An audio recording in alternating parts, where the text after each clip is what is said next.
नमस्कार दोस्तों। आज हम बात करेंगे मार्च 2026 में आने वाली चैत्र नवरात्रि के बारे में। यह नवरात्रि हिंदू धर्म के सबसे पवित्र त्योहारों में से एक मानी जाती है। इन 9 दिनों में माँ दुर्गा के 9 स्वरूपों की पूजा की जाती है। 2026 में चैत्र नवरात्रि की तिथियां आज हम जानेंगे। तो नवरात्रि 19 मार्च से स्टार्ट हो रही हैं और समापन होगा इसका 27 मार्च को रामनवमी के दिन। पहले दिन घट स्थापना, कलश स्थापना की जाएगी। उसके बाद पहला दिन 19 मार्च को होगा 2026 को। इस दिन माँ शैलपुत्री की पूजा की जाएगी। पहले दिन ये पर्वतराज हिमालय की पुत्री है। पूजा विधि: सुबह स्नान करके लाल फूल चढ़ाएं, घी का दीपक जलाएं, माँ का मंत्र जप करें। सुबह 6:10 से लेके 8:35 तक इसका कलश स्थापना का शुभ मुहूर्त होगा। अभिजीत मुहूर्त में आप फिर इसका वैकल्पिक, अगर आप 6 से लेके 8 बजे तक नहीं कर पाते हैं तो उसके बाद 12:05 से लेके 12:53 तक इसका शुभ मुहूर्त रहेगा कलश स्थापना करने का। इस समय कलश स्थापना करने से पूजा का फल अधिक शुभ माना जाता है। तो कलश स्थापना के लिए जो आवश्यक सामग्री आप जो लेंगे उनमें होगा एक मिट्टी का बर्तन या पात्र, साफ मिट्टी होनी चाहिए, जौ होनी चाहिए, तांबे या मिट्टी का कलश होना चाहिए, गंगा जल लें, आम के 5 पत्ते, या आम के नहीं हो तो पीपल के ले सकते हैं आप, नारियल, लाल कपड़ा, मौलवी, अक्षत यानी चावल, सुपारी, लौंग, इलायची, हल्दी, कुमकुम, फूल और माला, दीप और धूप, कपूर, रोली, पान के पत्ते, दुर्गा माता की मूर्तियां या तस्वीर। कलश स्थापना की जो विधि होगी, सबसे पहले घर के मंदिर साफ स्थान को अच्छी तरह साफ करें, लाल पीला कपड़ा बिछाएं, उसके बाद आप ये सब चीज़ें करें। अब हम जानेंगे कि नवरात्रे कौन कौन से दिन, कौन कौन सी तारीख को है। तो पहला नवरात्रा हमने जाना था कि 19 तारीख को है माँ शैलपुत्री के लिए। उसके बाद है दूसरा दिन है 20 मार्च 2026 को, माँ ब्रह्मचारिणी का दिन है। इस दिन दूसरे दिन ब्रह्मचारिणी की पूजा की जाती है, सफ़ेद फूल चढ़ाए जाते हैं, चीनी या मिश्री का सफ़ेद भोग ही लगाया जाता है। लाभ जो इसका होता है, धैर्य और तप की शक्ति मिलती है। तीसरा दिन है 21 मार्च 2026 को। इस दिन माँ चंद्र घंटा की पूजा की जाएगी।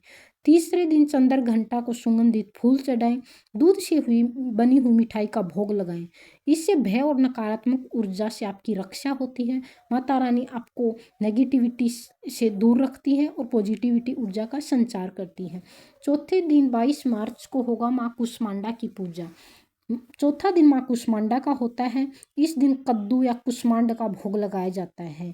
इससे जो आपको स्वास्थ्य और समृद्धि की लाभ मिलता है। आपका स्वास्थ्य अगर खराब है तो माँ कुष्मांडा की पूजा करने से आपको स्वास्थ्य संबंधी लाभ होता है और समृद्धि मिलती है। पांचवा दिन माँ स्कंद माता का है, जो 23 मार्च को होगा। पांचवें दिन स्कंद माता की पूजा की जाती है। इस दिन केले का भोग लगाएं माँ स्कंद माता को। माँ स्कंद माता को केला बहुत ही ज़्यादा प्रिय है। ये परिवार में सुख और शांति बनाए रखती है। अगर आपके घर में क्लेश रहता है, लड़ाई रहती है, तो माँ स्कंद माता की पूजा कीजिए आप बड़ी धूमधाम से और श्रद्धा से, सच्चे मन से, आपके घर में शांति आएगी। छठा जो दिन है 24 मार्च 2026 को माँ कात्यायनी का है। छठे दिन माँ कात्यायनी की पूजा होती है और इस दिन आप माँ कात्यायनी को शहद का भोग लगाएं, क्योंकि शहद माँ कात्यायनी को बहुत ज़्यादा प्रिय है। विवाह संबंधी समस्याएं जितनी भी होती हैं वो दूर हो जाएंगी। अगर किसी लड़की या लड़के का विवाह नहीं हो रहा है, अच्छा वर या वधू नहीं मिल रहा है, तो आप माँ कात्यायनी की पूजा कीजिए, आपकी इच्छा पूरी होगी। सातवां दिन है वो 25 मार्च 2026 को होगा माँ कालरात्रि। सातवें दिन कालरात्रि की पूजा की जाती है। इस दिन आप गुड़ का भोग लगाएं। इसका जो लाभ होगा वो आपका नकारात्मक शक्तियों का नाश होगा। आज हर दूसरा व्यक्ति डिप्रेशन का शिकार है। अगर आप माँ कालरात्रि की पूजा करते हैं तो आपका डिप्रेशन दूर हो जाएगा और उस दिन माँ को गुड़ का भोग जरूर लगाएं। आठवां जो दिन है 26 मार्च 2026 को, वह माँ महागौरी अष्टमी का दिन है। 8वें दिन महागौरी की पूजा की जाती है। कन्या पूजन किया जाता है। इस दिन कन्याओं को भोजन कराया जाता है और लाभ इससे पापों की मुक्ति और सुख की प्राप्ति होती है।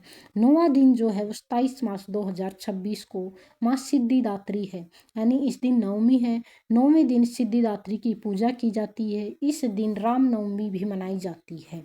नारियल और हलवा का भोग लगाया जाता है। और सभी मनोकामनाएं आपकी पूरी होंगी। अगर आप ये नवरात्रि कर रही हैं तो इस पूरी वीडियो को ध्यान से देखें और चैनल को लाइक शेयर और सब्सक्राइब जरूर करें। नवरात्रि के कुछ नियम होते हैं, उन नियमों का पालन जरूर करें। सात्विक भोजन करें, मांस और शराब से दूर रहें, क्रोध और झूठ से बचें, रोज माँ दुर्गा की आरती करें। माँ नवरात्रि का जो आध्यात्मिक महत्व है वह नकारात्मक ऊर्जा दूर होती है, जीवन में सफलता आती है, घर में सुख और शांति बनी रहती है। इनमें 9 दिनों में देवी शक्ति की आराधना की जाती है। तो माँ दुर्गा अपने भक्तों की रक्षा करती है और सभी मनोकामनाएं पूरी करती है।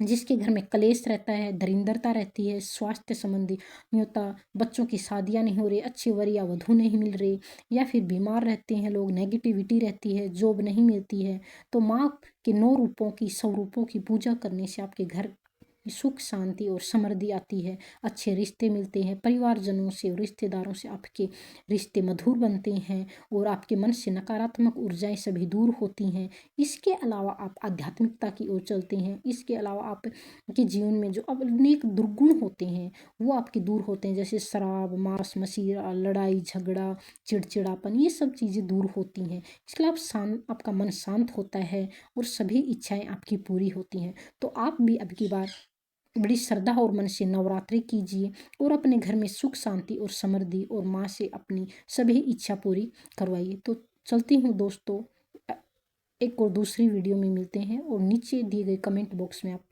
जय माता लिखना ना भूलें और चैनल को लाइक शेयर और सब्सक्राइब जरूर करें।